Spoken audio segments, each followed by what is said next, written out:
In today's video, we'll be discussing the latest news going on in Ukraine. First, let's go to what has taken the internet by storm, especially the military bloggers. It's a video of Bradley's destroying Russia's best tank, the T-90M. And obviously, T-14 Armata, that's Russia's claimed best tank, but really we've seen no proof that it is actually better than the T-90M. So the T-90M and Bradleys are going at it. There's 3 Bradleys in this coalition of Bradleys. One gets damaged or runs out of ammo, so has to withdraw. The others finish this tank off, and it's a big victory for whoever likes Bradleys or is pro-Ukraine. Internet's been going crazy with it. The pro-Russians have acknowledged it. As you can see, that's the tank spinning out of control like he lost his head. The pro-Russians are acknowledging it. The pro-Ukrainians are rejoicing. So it's a victory for the Bradleys, especially after all the bagging and shame the Bradleys got when they got destroyed in the Ukrainian counteroffensive. So that is good for the Bradleys. Now, we've gotten some reports that Russia has re-entered Stopove, and it's actually true, because if you can see from this footage that this is a Bradley firing at Russian positions, and not just firing at the dirt trying to kill ants, it's firing at the Russian positions, and Russian soldiers all there. So it's the Russians have entered Stopove. They obviously don't have all of it. That's why the Bradley's able to run freely and shoot at these Russians, and as you can see now, it's withdrawing while still firing. So there's Russians in Stopove. There are Ukrainians currently counterattacking Stopove. I call Stopove Russia's Robotine. Ukraine finally took it, but it cost them so much losses, and the Russians haven't taken Stopove yet, and yet it's cost them so much losses. In one video, I'm not going to show it, there's 70 dead Russian soldiers all throughout this area in Stopove. Let me show you in the green where those Russian soldiers, the geolocated footage was. So it's all the way here, and it was one video. It wasn't like a collection of videos. It was one video, a drone just going over the area. So the Russians are taking extreme casualties in Stopove, and I really don't know why the Russians continue with Stopove, but I guess that's what they want. And they need Stopove to advance, obviously, but Stopove is now, as you can see from this footage of the Bradley, there's no place to really hide in Stopove. Once this thing starts appearing, there's no place to hide in Stopove like that. There are some buildings, but it's almost like a Andriivka, where it's been put in so much battle that it's really useless and you can't dig in. There's one thing to take a city, there's one, or a town, village, trench. There's another thing, a whole different thing to hold what you've taken. So the Russians also made some advancements here. As you can see, I thought this was an old video from the beginning. This is a video of Ukrainians, posted by the Ukrainians, of them evacuating some wounded men. We're not going to watch through it because they were evacuating wounded men.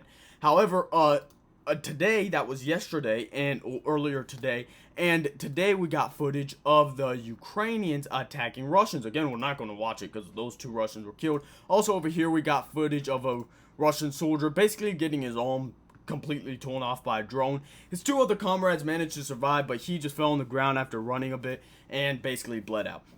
The Russians are concentrating some forces over the artillery over here.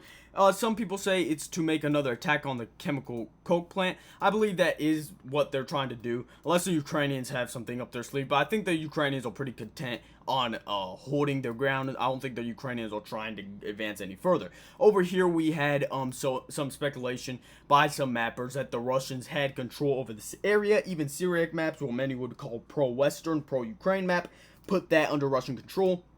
And in this video, we're not going to watch it because a whole Russian battalion gets absolutely annihilated by a drone. But these are the Russians walking. They're walking, unless they have never been to military school and don't know how to watch their 6, they're acting pretty calm, which probably means that this area was under their control and they had cleared this area. We're not going to finish the video because all of them are dead.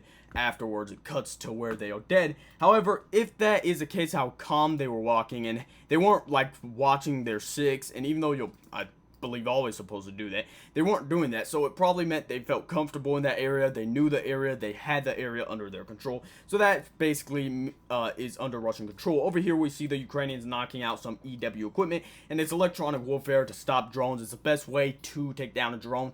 I've seen guys shoot drones out of the skies, but electronic warfare is the way you want to go. Also in Marinka, the Russians all pounding the Ukrainians pretty hard. We can see a concentration of drones and artillery. We're not going to watch this because of casualties on the Ukrainian side. And some mappers have reported, even Syriac maps, of Russian gains in this area. So Marinka just fell recently, October 25th, which was Ukraine and America's and every other Western country's Christmas. So Marinka fell Christmas Day here in the West, and Russia has been making some advancements very speedily around Marinka. So now moving to Novomivkaivka. This area is now under Russian control, according to many mappers. This is a pro-Russian mapper, but we can see over here a Russian failed attempt to assault the area, and this was pretty deep in Ukrainian lines, if that were to be Ukrainian lines, which is not. It's under Russian control. That is the Russian tank being destroyed, and that is the Ukrainians finishing off already abandoned BMP. I don't know if it's a BMP-1, BMP-2, BMP-3, but it is a BMP. And as you can see right here, there's basically a tiny graveyard of them. And then you can see another graveyard of the Russian vehicles. And you can obviously see that that's in snow. That has no snow in it. So it's obviously a collection of videos the Ukrainians posted. Now, there were some talks of Ukrainian counterattack, and the Ukrainians actually have retaken this area, proved by the Russians showed us it by bombing this area. And it's not that the Ukrainians just pushed the Russians out. Now they occupy the area with a good amount of men, and we're not going to watch this video fully because some Ukrainians end up dying or being wounded. There are also reports that the Ukrainians withdrew their positions over here. I'm not going to say those reports are true. They were made by very pro-Russian, as you can see, the dude literally has a Z on his icon, very pro-Russian mappers. However, the Ukrainians could be withdrawing to better positions, and that just makes sense. That makes sense that the Ukrainians would do that if they did it. Drone attacks from the Ukrainian side over here in Robotine. We can see not a lot going on in Robotine. The Russians have made some advancements, actually pretty big advancements, as you can see from this video. I'm not going to watch it fully because some Ukrainians were killed by the Russians, but those are Russian storm units storming the Ukrainian area. So the Ukrainian trench was taken by that footage, and the Ukrainians have not shared any other footage to counteract what we saw there. Right here we see the same situation, drones. This is the video from today. These videos were from yesterday, but this video is from today, and it shows a situation around Krinky. Krinky literally looks like Slapove, it looks like Andivka, it looks like Klashivka and Drivka. It looks very destroyed, very ruined, and it's because these guys have been fighting here in Krinky. I honestly think Krinky is worthless. Foothold, I think it was a political victory for Zelensky, a PR stunt. However, the Russians have not been able to dislodge the Ukrainians. However, the Ukrainians have not been able to advance. So basically, for the Ukrainians in Krinky, it's basically pretty bad for them because the Russians have all this area to move. The Ukrainians are pretty stuck over there. They're said to be around 80 men over there. So that's basically it for today's video. Make sure you guys like, comment, subscribe, join the Fact on me, and I'll catch you guys in the next video. Bye.